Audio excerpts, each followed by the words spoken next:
আজ শনিবার ১৬ই শ্রাবণ ২০২৫ সালের ২রা অগস্ট। ধনুরাশি, ধনুলগ্ন, স্যাজিটেরিয়াস সাইন জাতক জাতিকাদের আজকের দিনটি কিন্তু এক প্রকার বেশ কাটতে চলেছে।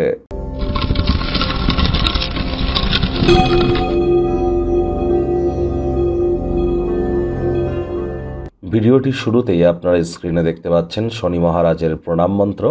ওম নীলাঞ্জন চয় প্রক্ষং রবি সুতং মহাগ্রহম ছায়া গর্ভসম্ভূতং তং নমামি শনিশ্চরম।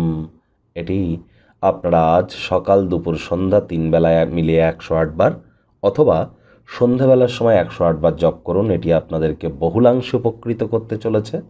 যারা জুতো সেলাইয়ের কাজ করে তাদের জুতো সেলাইয়ের কোনো সরঞ্জাম আজ কিন্তু আপনারা গিফট আকারে প্রদান করতে পারেন। আজ ভুলেও সাদা রঙের বস্ত্র যেন পরিধান করবেন না, লাল রঙের বস্ত্র যেন আজ পরিধান করবেন না, এটি খেয়াল রাখুন। আজ ভুলেও সরিষার তেল বেগুন খাবেন না, সরিষার তেল বেগুন লবণ লোহা কিনবেন না। বর্তমানে শনি নিজের নক্ষত্র উত্তর ভাদ্রপদ নক্ষত্রে বক্রী হয়েছে। একটানা ৪.৫ মাস শনি বক্রী থাকবে ২৮শে নভেম্বর পর্যন্ত। ঠিক কী কী প্রভাব আপনাদের জীবনকে প্রভাবিত করবে সে বিষয়ে অলরেডি চ্যানেলে ভিডিও কিন্তু আপলোড করা হয়েছে, স্পেশালি আপনাদের রাশির জন্য। সময় সুযোগ বুঝে দেখে বা শুনে নিতে ভুলবেন না। আই বাটনে আমরা লিঙ্ক দিয়ে থাকি। আর দেখুন বন্ধুরা, শনি বক্রী হয়েছে মানে হাইজিন মেনটেন করতে হবে, ধর্মপ্রাণ হতে হবে, কর্মনিষ্ঠ হতে হবে, মাতৃভক্ত হতে হবে, টাইম বাউন্ডিং হয়ে চলতে হবে, তবেই কিন্তু আমরা লাভান্বিত হব। ওই তাবিজ কবচ মাদুলি বা জেমস্টোন বা কোনো শিকড় বাকড় পড়ে কিন্তু কোনো লাভ আমরা পাবো না। ভাগ্য মিটার আজ আপনাদের বলছে 7.5 আউট অফ 10। ভাগ্য আপনাদের অনুকূলেই থাকবে, তবে পরিবার এবং কর্মজাগতিক ক্ষেত্রে আপনাদেরকে একটু সাবধানতা অবলম্বন করেই কিন্তু চলতে হবে। কায়িক পরিশ্রম হলেও শরীর মনে সতেজতা এবং তরতাজাই আপনারা অনুভব করবেন। দীর্ঘদিনের পুরনো রোগশোক অসুস্থতা থেকে আজ মুক্তি পাওয়ার দিন, পরিত্রাণ পাওয়ার দিন। আপনার অসাধারণ প্রচেষ্টা এবং পরিবারের সদস্যদের সময় মতো সমর্থনের কারণে কাঙ্ক্ষিত ফলাফল কিন্তু আপনারা পেতেই পারেন। কিন্তু বর্তমান মনোভাবকে বজায় রাখা আপনার পক্ষে কঠিন থেকে কঠিনতর হতে পারে।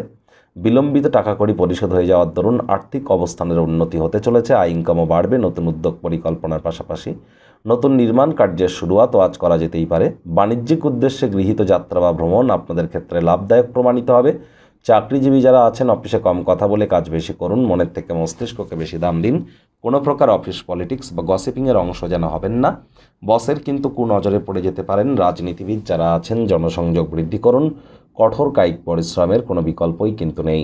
শিক্ষার্থী বিদ্যার্থীরা যে কোনো প্রকার পরীক্ষা প্রতিযোগিতায় অবশ্যই সফলতা অর্জন করবেন। উচ্চশিক্ষার জন্য যারা বিদেশ যাত্রার কথা ভাবছিলেন ভাগ্যদেবীও আজ আপনাদের পক্ষেই আছেন। সন্তান সন্ততি থেকে থাকলে তারাও তাদের কৃতিত্বের দ্বারা আপনাদেরকে গর্বিত অনুভব করাবে। হাউস ওয়াইফদের জন্য দিনটি কিন্তু এক প্রকার বেশ। আজ অন্যদের ব্যাপারে অতিরিক্ত জড়িয়ে পড়া কিন্তু আপনার ক্ষেত্রে ঠিক হবে না। আপনি আচারে ধর্ম অপরে শিখাও। নিজের দিকে তাকান, আগে তো নিজেকে চিনুন, তারপর জগৎ চিনতে যাবেন। প্রেমিক প্রেমিকা স্বামী স্ত্রী উভয়ের ক্ষেত্রেই বলবো দিনটিকে যতটা সম্ভব রোম্যান্টিক করে তোলা যায় সেই প্রচেষ্টাই কিন্তু আপনাদের করা উচিত। অবিবাহিতদের বিবাহের যোগ পরিলক্ষিত হচ্ছে। যারা প্রেমে পড়েননি তাদের জীবনে স্বপ্নের নারী পুরুষের আগমন আজ কিন্তু হতেই পারে। একটু প্রচেষ্টা আপনাদেরকেও করতে হবে। শত্রুপক্ষ বিরোধী পক্ষ আজ খুব একটি শক্তিশালী থাকছে না। পরিবার পরিজন নিকটস্থানীয় ব্যক্তিবর্গ বন্ধু স্বজন কারোর উপরেই জোর করে নিজের মতামতকে জাহির যেন করবেন না।